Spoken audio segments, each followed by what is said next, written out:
पंडित जी ने एक कविता बनाई राजा नल में, और राजा नल के विषय में यूं दर्शाया कि धर्मात्मा लोग क्या चाहते हैं और कितना उनके पास त्याग होता है। सबके बस की बात नहीं। जब राजा नल तैयार होकर ने विचार पड़ा था, वो भी दमयंती ने ब्याह होने जा था, हनस के कहे थे। हाँ जी। और वो 4 देवता भी जहाँ थे, लेकिन फिर भी अपना ख्याल छोड़ करके कितना बड़ा त्याग दिखाया और देवताओं का सेवक बन करके उनका जो है ना संदेशा लेकर के दमयंती के महल में पहुंच गया और वहां जाकर के कोई छल कपट नहीं किया, सरल भाव से यूं बताया कि भाई ऐसे ऐसे 4 देवता आए हैं। हाँ। और वो तेरे को चाहते हैं, उनमें तो कोई से न बढ़ लिए, जो तेने बढ़िया लगा उसको ब्याह जी। और यहाँ तक बता कि मनुष्य का वर्णन करना बढ़िया नहीं। अपनी तरफ से कोई कमी नहीं रखी, अपने लिए कुछ नहीं किया। हाँ जी। इसको कहते हैं त्याग। और अगर मनुष्य मात्र में ऐसा ही भाव हो, अड़े मार खा गया था राजा नल, धर्म का अवतार था, यानी धर्म का ही स्वरूप था जी।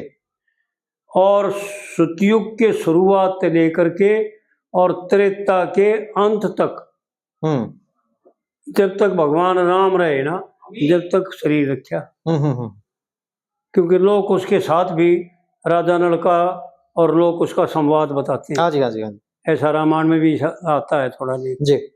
तो और यह जो दमयंती जो थी वो लज्जा का अनुसवतार थी। हाँ जी। तो आड़ जो है पंडित जी इस कविता में यूं बताना चाहते हैं कि भाई राजा नल क्या था और देवताओं ने भी क्या किया। उन्होंने भी त्याग कर दिया था फिर जी। जब ने देखा भाई राजा नल को चाहती है दमयंती, तो दमयंती की प्रार्थना पर देवताओं ने भी उसका त्याग कर अपने स्वरूप में आ गए। हाँ जी। भीमसेन ने रचा स्वयंवर, राज्यों के मंडप छागे, और नारद ऋषि इंद्र का आगे स्वर्ग में जाकर करण लगे। यानी इंद्र को संशय था कि राजा नल जो है ना वो मेरी पदवी चाहता है, मेरा राज्य खोसेगा। तो नारद ऋषि ने बताया था भाई ये तो तेरे पद को पृथ्वी का तो राजा है, राजा नल कोई छोटी हस्ती थोड़ी है। तेरे तेरे तेरे तो कोई ख्याल कौन है उसका, तेरे जगह उनका, तेरे झूठा विश्वास। राजा नल कैसा है क्या है, और नारद ऋषि जो है ना इस बात का वर्णन करते हैं इंद्र आगे।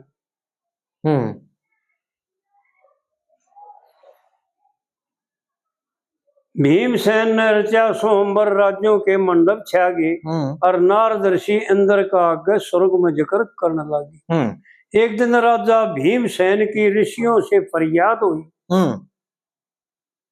और ऋषियों ने करे पुत्र ऋषि यज्ञ, पूर्ण हवन मर्याद हुई। उस यज्ञ से 3 पुत्र 1 पुत्री 4 औलाद हुई, और इंद्राणी ब्रह्माणी लक्ष्मी के रूप में उनसे बाध हुई। जो कोई ब्याह ले दमयंती ने उसके फिर नियमित जाके है।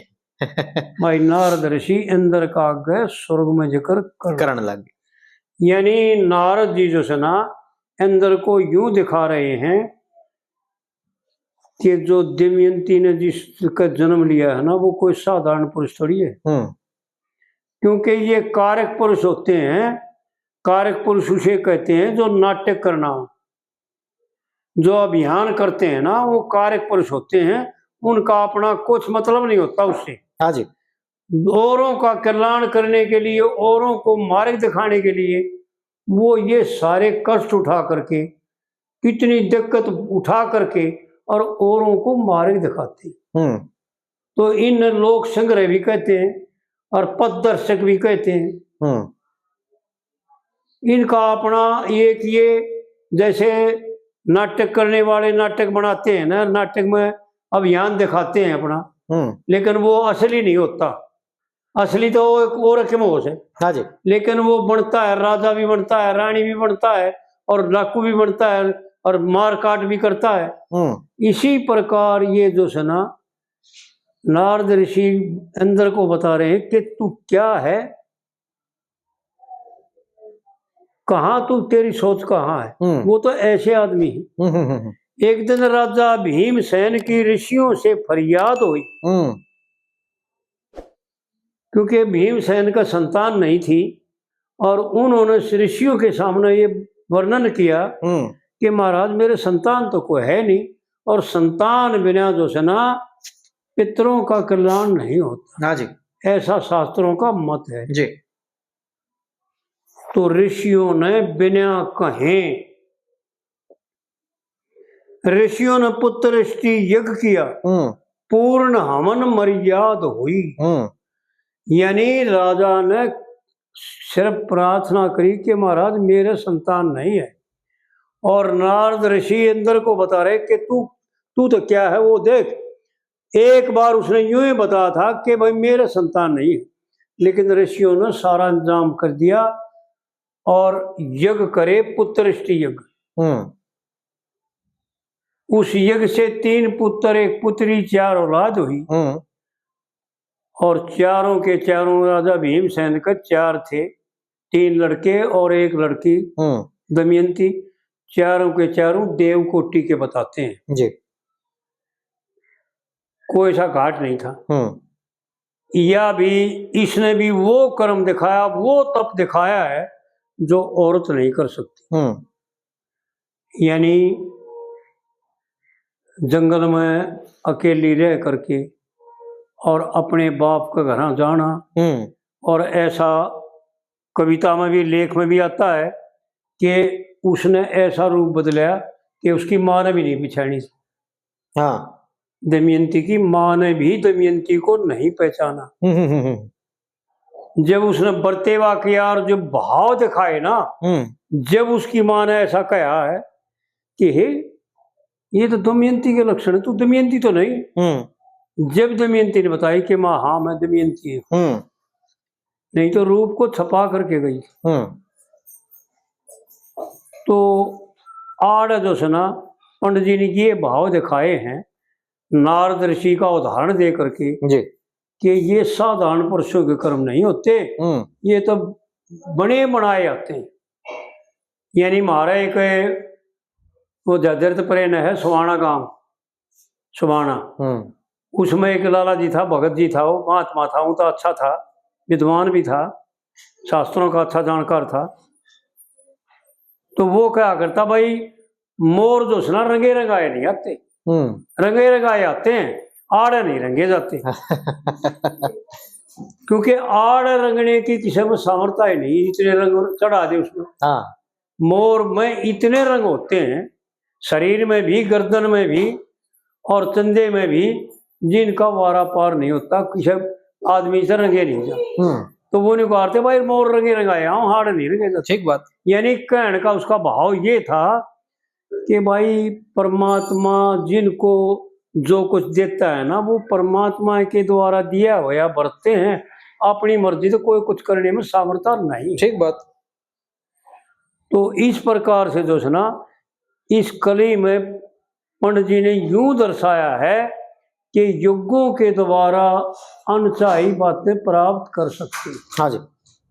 और अंदर को यूं दिखा रहा है कि तू क्या सोच रहा है, वो तेरे कैसे राज्य तो घने हैं उसका दौर है, तेरे से कोई पूरी पृथ्वी का मालिक हो, तू तो एक स्रोत का मालिक है, एक हिस्से का, और वो पूरे का मालिक है, और तेरे स्वर्ग का भी मालिक है। ऐसा दिखाया है कि राजा नल ने स्वर्ग पर भी अधिकार था। राजा नल कोई साधारण पुरुष नहीं था जी, क्योंकि साधारण पुरुष के बस की बात नहीं है। हाँ ठीक है। फिर दूसरी कली में यूं बताता है कि पंडित जी देवता जो है ना क्या सोच करके चले थे, क्या दिखाना चाहते हैं, ये देवता भी जानते थे कि दमयंती को साधारण पुरुष नहीं, साधारण औरत नहीं है। हाँ जी, हाँ जी। लेकिन फिर भी उसकी एक आजमाइश करने खातर, एक उसको तोलने की खातर उसको यूं दिखा रहे हैं कि यहाँ फिसलती है कि नहीं फिसलती, अपने धर्म पर अटल है कि नहीं है जी। वर्ण में अंदर यम अग्नि देवता चारों मिलकर के चाले, और सबके दिल में यही चाव था कि दमयंती मुझको ब्याह ले। यानी यहाँ दिखा रहा है देवता जानते थे लेकिन फिर भी उसको देखना चाहते हैं कि अपने सत पे है कामक नहीं है।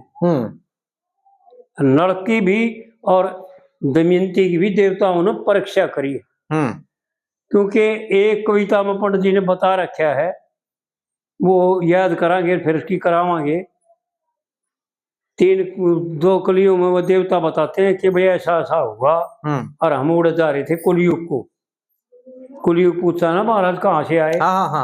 जी। तो फिर कुलयुग कहता है कि मैं जो सुना उनका नाश करना चाहता हूँ, उनको बर्बाद करना चाहता हूँ, जुए का खेल रच करके, जुए के दाव पर लगा करके। तो यह कविता करावांगे, मेरी याद थी लेकिन फिर अच्छी तरह से याद करके करावांगे। वर्णों अंदर यम अग्नि देवता चारों मिलकर के चाले। हाँ जी। और सबके मन में यही उमंग था कि दमयंती मुझको ब्याह ले। ये भी गुमान मारे होते हुए कौन मनुष्य जो परना ले, और परारब्ध बुद्ध योग करे बिन कौन सकस पदवी पाले। इन्हें तो इज्जत लिखा, ये बेचारे नहीं हो जानते ना इज्जत क्या चीज होती है और पदवी क्या न कहा जी। पंडित जी ने पदवी कही, परारब्ध उद्योग करे बिन कौन सकस जो पदवी पाले। और पूर्व पश्चिम उत्तर दक्षिण थे, सब राज्य आमे थे भाग्य।